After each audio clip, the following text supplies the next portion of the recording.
আজকে আমরা ফুসকুন্দির মাঝে কিতা ফেলাইতাম, চুন ফেলাইতাম বুঝছেন। আর মাছ থাকা অবস্থায় চুন ফালানি যায় না, আসলে মাছ থাকা অবস্থায় চুন ফালানি যায়, তাহলে অল্প দেওয়া লাগবো। আর আমি 1 কেজি পরিমাণ কিতা করছি আমরা ওই ফুসকুন্দির মাঝে দেওয়ার লাগে 1 কেজি পরিমাণ গুলছে কালকে। কালকে মনে হলো 10টার সময় গুলছি রাখ।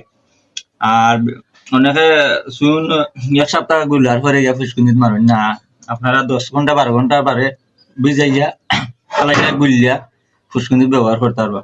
সবচেয়ে ভালো এটা 1 ঘন্টা থাকে আর কি। আর এটার পাশাপাশি লবণ দেওয়া লাগবে। লবণ দিলেও কিটা জীবাণুটা যায়, ওই যে মাছের যে রোগ ব্যারাম আছে, লবণ দিলে রোগ ব্যারামটা দূর হয় আর কি। লবণও মানবো আমরা, কিন্তু লবণটা চুনের সাথে ধর আমরা আলাদা গুলিয়া ছিটাই গিয়া লবণ দেবো ফুসকুন্দির মাঝে।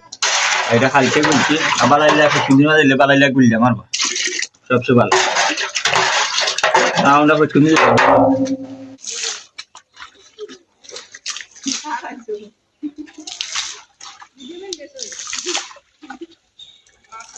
চুন মারতাম রে, চুন দেখা ভাই।